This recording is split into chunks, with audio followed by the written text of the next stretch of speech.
नमस्कार, आप सभी का निशान जुड़ापे चैनल में स्वागत है। इससे पहले की वीडियो में हमने प्राचीन भारतीय मंदिरों के विभिन्न प्रकार एवं अंगों को समझा था तथा उनमें इस्तेमाल होने वाली शब्दावली के बारे में बात की थी। आज से हम विभिन्न क्षेत्रीय स्थापत्य के बारे में पढ़ेंगे और हमारी इस श्रृंखला को आगे बढ़ाने के लिए आज हमने कलिंग स्थापत्य कला के बारे में बात की है। प्राचीन कलिंग को आज के समय का मुख्य रूप से उड़ीसा का प्रांत और बंगाल से लगा हुआ कुछ प्रांत माना जा सकता है। मध्यकाल भारत के इतिहास में हम ये पाते हैं कि कलिंग कला एक विभिन्न प्रकार के स्थापत्य के साथ भारत के मंदिरों के स्थापत्य के रूप में सामने आई। अगर हम बात करते हैं भारत में मंदिरों के स्थापत्य के बारे में, तो भारत में मूर्ति पूजन एवं नीचे इष्ट की कल्पना ने ही मंदिरों के निर्माण के लिए मुख्य रूप से मार्ग प्रदान किया था। सनातन धर्म में भारतीय उपद्वीप में विस्तार के साथ साथ मंदिरों की संख्या में भी बढ़ोतरी होने लगी थी। जैसे जैसे स्थानीय देवताओं के लिए विशेष देवालय बनाए जाने लगे, उसी प्रकार से विभिन्न क्षेत्रों में अपने अपने देवताओं से संबंधित और स्थानीय स्थापत्य को मिलाया जाने लगा, जिससे विभिन्न प्रकार के प्रांतीय स्थापत्य का जन्म हुआ।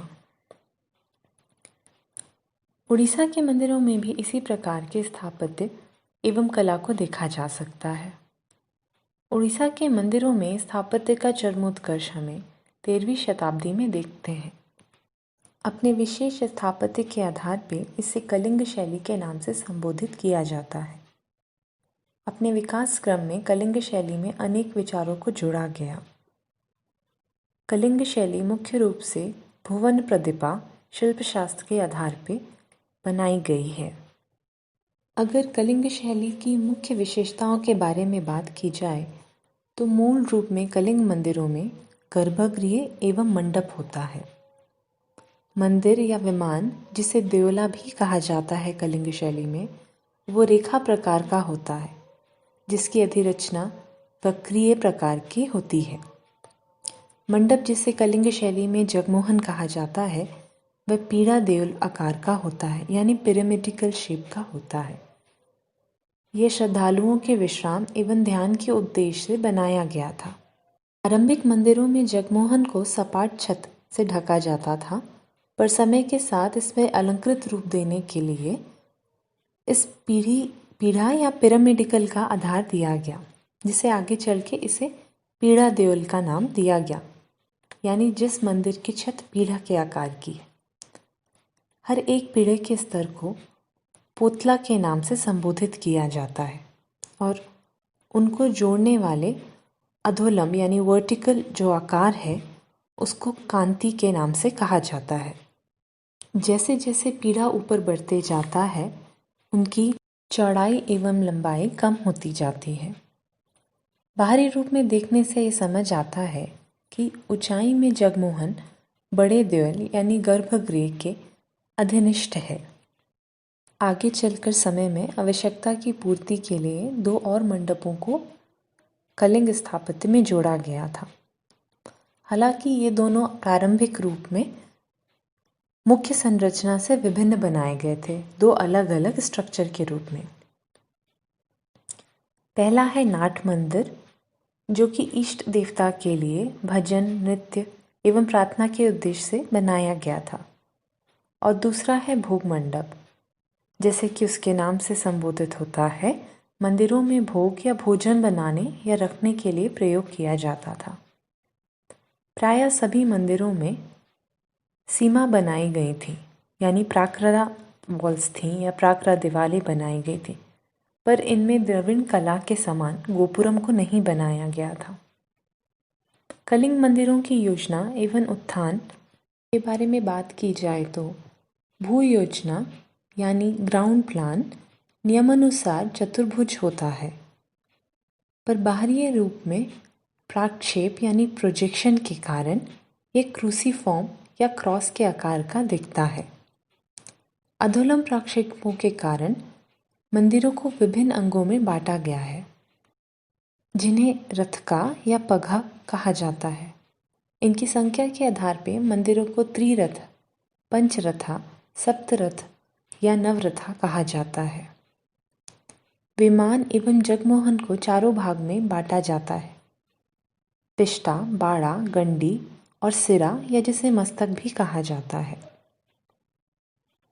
चूंकि प्राचीन काल में मंदिरों को विराट पुरुष के देह के रूप में स्वीकार किया गया था, इसीलिए इनके विभिन्न अंगों को शरीर के अंगों से संबंधित नाम दिए गए हैं।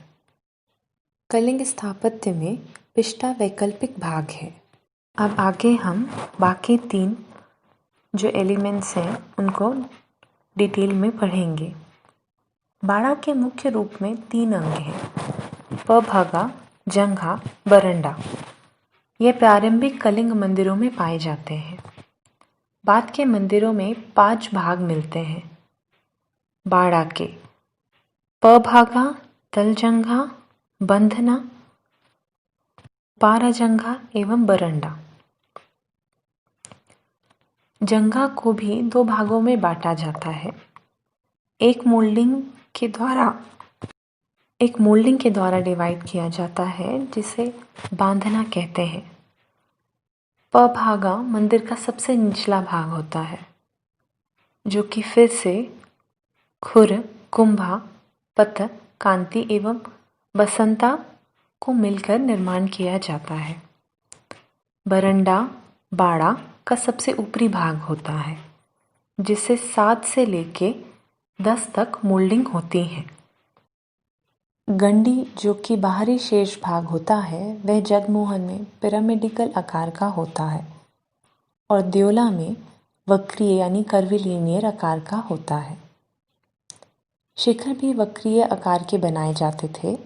कुछ मंदिरों में गंडी को सजाने के लिए अंग शिखरों से अलंकृत किया जाता था, जिससे मंदिरों को और भव्यता प्रदान होती थी। शिखरों में अलंकरण के लिए चैत्य खिड़कियों के आकार को बनाया जाता था, जिनके स्थान में आगे चल के सिंह को बनाया जाने लगा था। ये दोनों ही जिस भाग में बनाए गए हैं उसे राहा के नाम से संबोधित किया जाता है। मंदिरों के सबसे ऊपरी भाग को मस्तक कहा जाता है या मस्तका कहा जाता है, जो कि बेकी, आमला, खपुरा, कलश एवं आयुध का संयुक्त नाम है, या ये संयुक्त एलिमेंट है जिसमें ये सब पाए जाते हैं। बेकी एक चतुर्भुजीय है, गंडी एवं गोलाकार ऊपरी अंग के बीच स्थित होती है। कुछ मंदिरों में स्वर्ण कलश का भी निर्माण किया गया है, जिसके ऊपर ध्वज को रखा जाता है। वहीं अगर हम जगमोहन के मस्तक की बात करें, उसमें बेकी एवं घंटा होते हैं, जिसके शीर्ष पे एक और बेकी, आमला, खपुरा, कलश एवं आयुध स्थापित किया जाता है। सामान्य रूप में मंदिर पूर्व दिशा के सम्मुख होते हैं, पर अन्य दिशाओं में के भी उदाहरण हमें कलिंग स्थापत्य में मिलते हैं। गर्भगृह में केवल एक ही द्वार प्रदान किया गया है और खिड़कियां नहीं दी जाती हैं ताकि रोशनी आ सके। इस चीज़ को कलिंग स्थापत्य में नहीं देखा गया है।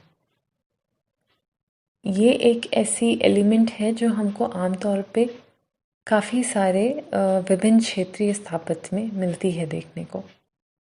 भव्य मंदिरों के आगे चल के समय के साथ जगमोहन के 3 दिशाओं में प्रवेश द्वार बनाए जाने लगे थे।